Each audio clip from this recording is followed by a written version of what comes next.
Hello guys! Welcome to my channel. So, nandito na naman tayo para sa ating panibagong video. So, nag-upload na lang tayo ng ating mga video ngayon dahil parang lately di tayo nakapag-upload dahil medyo nabibisi tayo sa pag-akyat ng bundok at the same time sa mga other activities natin. Pero, lagi pa rin tayo naglalaro na itong MU Monarch. Nag-AFK lang tayo or minsan tamang daily quest lang. Tayo, farming.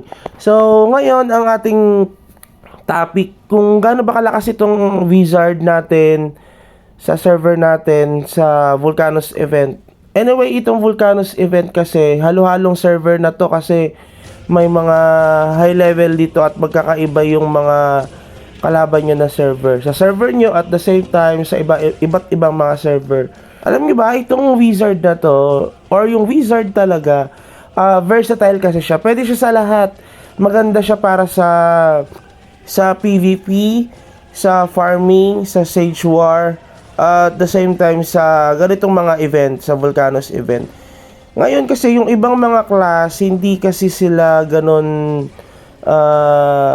kalakas sa ibang mga event tulad nung sa nung BK ako ito experience ko lang nung BK ako kasi medyo hirap ako sa farming, sa RB, medyo natatagalan ako pero ang lakas ko sa PvP.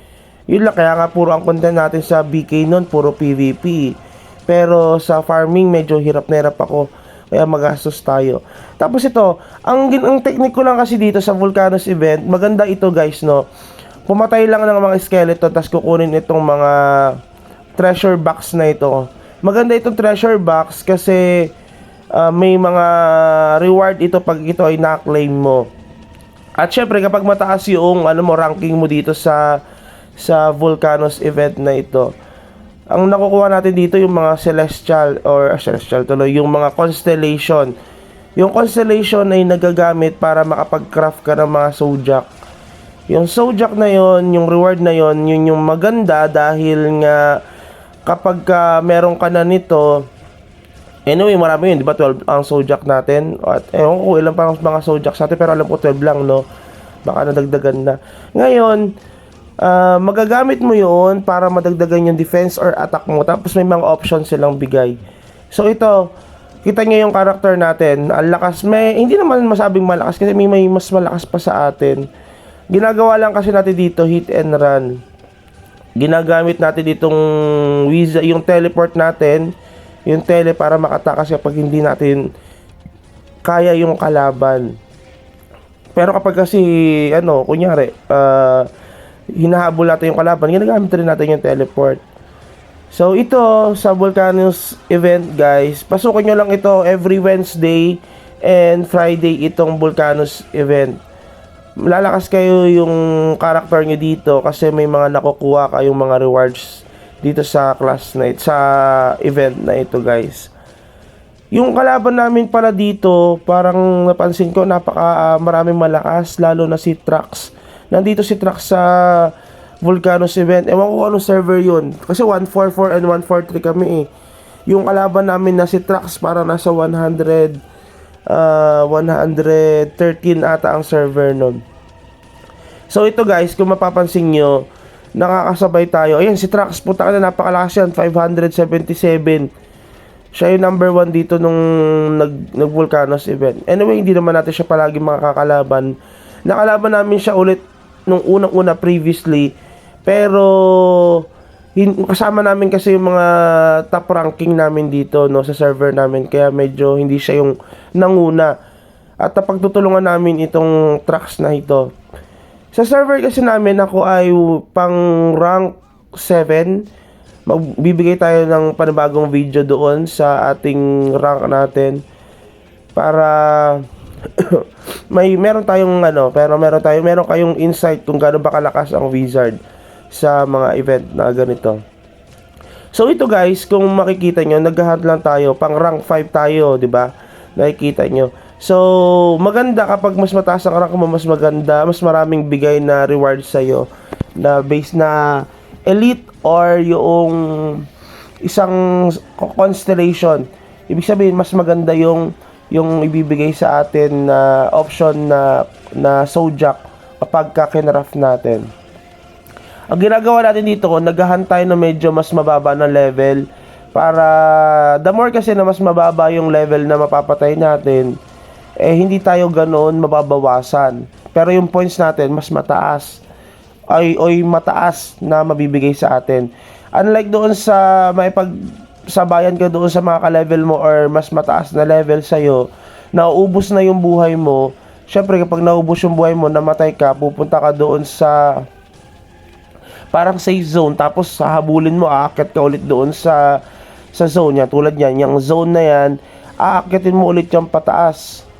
Buti nag-respawn ako dun sa location kung saan pwede na may pag PvP dito. So sinasabi nila itong Volcanoes event para daw ito sa mga matataas na yung mga level or mga pang PvP. Kita nyo, ang lakas na itong trucks na to, puta na. Grabe, halimaw masyado. Siya yung rank number 1 sa amin. O, tignan nyo dyan. Kailangan mo makapunta dyan sa mga, yung sa safe zone na yan. Dahil, nababawasan ka pa unti-unti kapag ikaw yung nandun sa borderline na may color red. Okay, tignan nyo guys. Ang lakas din ng wizard, di ba? Kasi, yan, medyo mababa level sa atin, kaya kayang-kaya natin. Hindi sila makatakbo dahil nga may poison at saka meron tayong ice. So, yan lang ang ginagawa ng wizard natin. Kapag ka medyo mas mataas sa atin, takbuhan nyo. Kasi sayang naman yung points na pwede nyo ma-earn kapag ka nakipagpatayan kayo or kapag may napatay kayo dito sa Volcanoes event. Hindi nyo naman kailangan sukatin kung gaano kayo kalakas eh. Masusukat nyo na yan kahit papano kapag yan, pinapapatay mo yung mga kalaban. Huwag nyo masyadong i-challenge yung sarili nyo dun sa mga high level. Pwede naman, kaso sayang naman kasi yung points na ma-earn natin dito. Pwede nyo naman gawin yan sa ibang bagay. Kaya siya versatile itong mga wizard dahil nung ako ay BK, medyo hirap ako mag-farm kasi parang umaabot ng 4 or 5 minutes bago ako mapatay yung mga red boss. Pero pagdating dito sa wizard, 2 to 3 minutes lang patay na. So mas marami akong na-farm na red boss compare dun sa aking BK. Tapos nung BK ako at saka DL ako nun, lagi ako bumibili ng MUC. Pero dito sa wizard, hindi na ako masyado bumibili guys. No, dahil nga kaya niya mag-farm kahit papano. So, yan lang yung gagawin nung character natin. Yan, tingnan nyo. Namatay tayo. Kailangan nating habulin yung papunta doon sa zone kung pwedeng makipag-PVP. Dahil nga, importante siya na ikaw ay makapunta agad doon. Kasi mababawasan ka kapag nandoon ka sa borderline na hindi pwede makipag-PVP. Ang technique lang dito, sa Volcanoes event, pumatay lang kayo ng pumatay, kunin nyo yung mga buff nyo dito, tapos kuhain nyo yung skeleton. Kasi nung una ako naglaro, una ko sinubukan ito, medyo nangangapa ako. Kaya ang ginagawa ko, ngayon ito na, yung mga lately na nakakapasok na ako dito, kukuha lang ako sa skeleton, kukunin ko yung treasure box, tapos tatakbo ako, tapos kapag may mas mababa level sa akin, pinapatay ko. Okay? Siyempre hindi ko pinapatay yung guildmates ko dahil guildmates ko yun eh. Pinapatay ko ibang mga ka-guild, ibang guild. Okay? So, ayan. Ang ganda ng wizard kasi dahil nga pwede siya sa PvP, sa pangmaramihan, sa Sage War. Nangunguna tayo sa level. Hindi naman unang-una pero siguro mga nasa top 5 tayo doon sa Sage War. Okay? At saka sa Chaos Castle, lagi tayong nasa top 3 or rank 3, rank 4. Hindi na tayo napupunta sa o nananalo na as rank 1 doon dahil may mas malalakas na sa atin simula nung nag-merge yung server namin ng 143 at saka 144. Tapos ang kinagandahan kasi sa wizard din ay mabilis din siya magpa-level kahit papano. Hindi ka maiiwan sa level ng iba.